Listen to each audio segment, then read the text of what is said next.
I am joined by John Dodson, who currently sits at #1 in that flyweight division. John, thank you so much for joining me today. Oh, thank you for having me on. I love talking to you because I always feel like I get energized by you. You're like the Energizer Bunny. We saw you backstage at weigh-ins at UFC 187. You're bouncing around. Where does that energy come from? Just enjoying the moment. I like being the center of attention and just knowing the fact that I'm going out there to do something awesome. Have you always been like that? Have you always been a guy that has a ton of energy and wants to just do stuff all the time, even as a kid? Yeah, like as a kid, I was that guy who was the one to do anything, go out there and just have fun and enjoy life. Like, that's the big part of everything, is to go out there and embrace the moment that's given to you, the opportunities that are there. And you're getting a lot of opportunities. But before we get into that, I want to talk to you about kind of your background in mixed martial arts. You wrestled in New Mexico. Do you feel like wrestling was the structure that A, you needed for as much energy as you have, but B, also the correct background for your mixed martial arts future?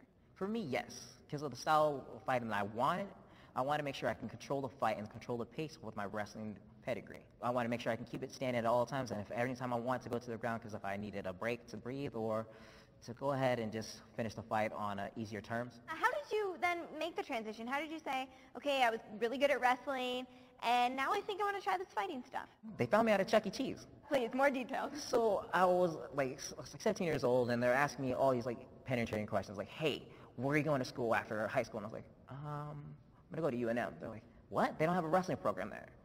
One guy just looked at me and tapped me on the shoulder. He was like, you know, school is a foundation, but your talent and your youth, how long do you think that's going to last?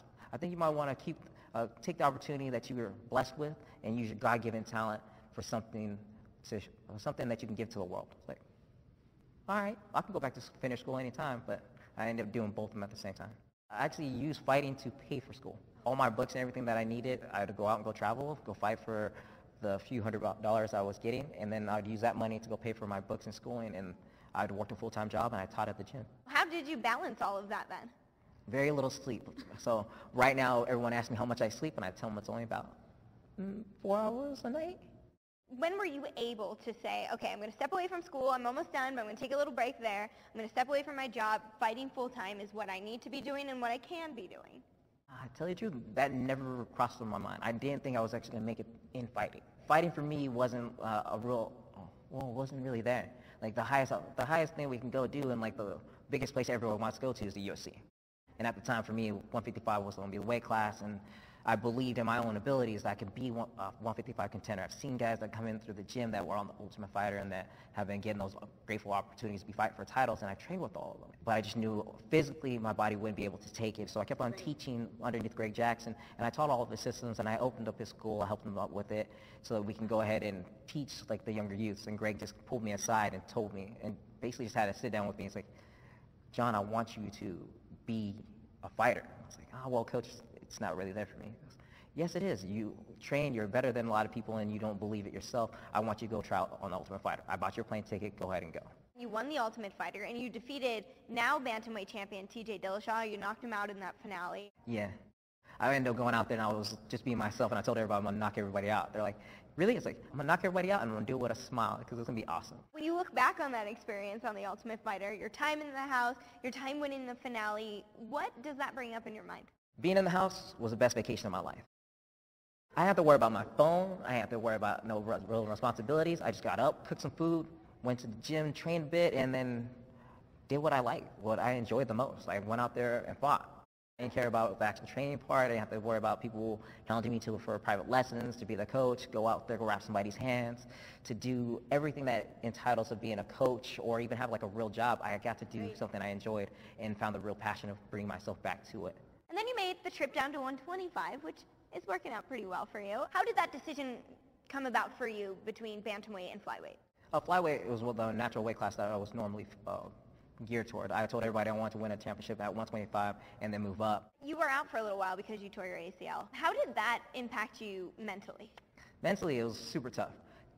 Like, people don't realize how active I really am with my outside world and what I do outside the cage. Well, man, it was like frustrating and it was mentally draining because I couldn't do the everyday things. Getting up to go to the bathroom was the hardest thing to go do. Like, I had to sit there and make sure I had my crutches with me to go start walking around, and literally to leave the house. I wanted to go to a grocery store. I couldn't drive my own car. It's clutch. And like I had to literally try to push down on the clutch every single day so I can go ahead and test it out. And if I can barely push it in and hold it for 2 seconds, then I can go ahead and drive around. And it took me maybe a month to actually start pushing it down, pushing it in and holding and having the strength in my knee to go ahead and do it. While you were injured then, you were probably sitting there thinking about, all right, once I return, that belt's mine, and here's my path to get there. Yes, like I was sitting there watching every single fight.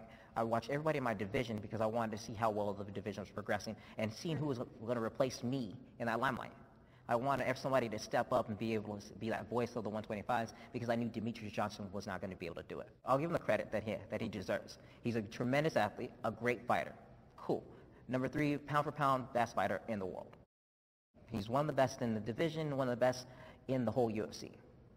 He just lacks that personality, charisma that everybody wants to see to bring in the 125 division. Like, flyweights hate him because of the fact that he's supposed to be our representative and he's not doing a great job of representing us. I'm going to be that guy to step over Demetrious Johnson, whether he likes it or not. I'm going to take that title away from him, and then people are going to have a new appreciation for 125 and flyweights. You guys don't really like each other. I wouldn't say there's like a bad blood rivalry, but it's apparent that there's no friendship there. There's no friendship there for it because, one, I don't have an alien-style haircut. Well, my head's not oddly shaped. I don't have tattoos all over my body. I'm not very monotone on what I say. I'm very animated.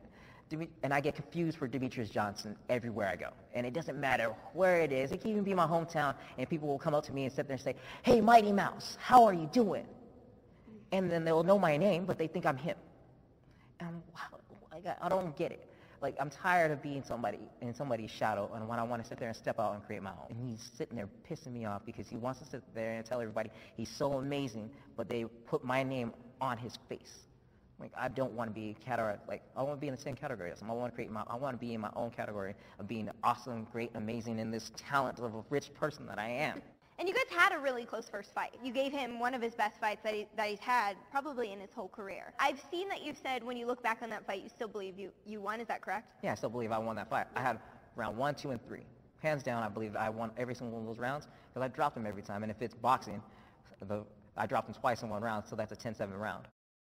I had 10-8 round when I was sitting there and dusted him in the 3rd round. Only 2 rounds I know I lost was 4th and 5th because I did get tired. I ain't gonna lie, cardio did kick in, and I was here listening to my mom screaming at me, telling me to go ahead and hunt him. I was trying to yell at my mom to shut up. Ever since that fight, I've got to imagine then, it's been in the back of your mind, whether you had an opponent or not who wasn't named Demetrious Johnson, you've been wanting to get back to that. In my eyes, I've already been defending the title every single chance I got, because everybody I've been fighting has been a part of the top 10. Not even the top 10, the top 5 guys in the world. Mm-hmm. Like, I fought former champions, guys that fought for the title, and I'm fighting all these best guys. Of course he doesn't want to fight me. He already knows in the back of his mind that I'm coming after him, and it's not going to be the same like it was the first time. The first time I gave him way too much respect. I sat there and watched me hit him. I watched him fall, and I watched him walk away with my title. And I'm not going to let that happen again. I'm not going to let him think that I'm going to go out there and give him the same type of fight where he's going to survive for 5 rounds. It wasn't necessarily me surviving those last 2 rounds. It was me sitting there just being comfortable enough thinking that I had to win already. So now I need to go out there and just do what I've been doing with every single fight that I've had leading up to this point. And just being the same type of aggressive, down and dirty person, and sit there and hit them and enjoy every single moment of it. If you win that belt, are you going to be the kind of champion who wants to face the best of the best and the cream of the crop? When I win, I'm going to make sure I get every single of the best fighters every chance I get. So if they want me to fight somebody within 2 months, 1 month, I will be willing to give them the opportunity to face me every chance. So if they wanted if Demetrious wanted an automatic rematch, I would take that fight, and I would beat up everybody else underneath them. Now that you take a look at the flyweight division, what do you see and what do you see for the future? For the future, it's nothing but bright things. I see all these guys that are coming in that's going to surpass me. I know that there's going to be guys that are going to be holding that belt and actually going to be holding that number 1 position at the pound-for-pound list. It's no longer going to be guys that are going to be 205 or heavyweights in that division that are going to sit there and be that number 1 slot. Pound-for-pound is going to be probably starting with the flyweights or even with bantamweights. So that's what I'm seeing for. For right now, all I can say is there's only a few handful of names that I can sit there and say that are the leading pioneers for those flyweights. And it's definitely going to be me, Joseph Benavidez, Ian McCall, and Demetrious Johnson. Those are the only people that anybody really knows from the flyweights, and we're going to start making everybody else well known when we put them on our highlight reels. Absolutely. Hey, that's a great way to look at it. I'm going to make them famous. Best of luck to you. Always a pleasure talking to you and watching you fight. Oh, thank you. I can't wait to talk to you again when I have that title.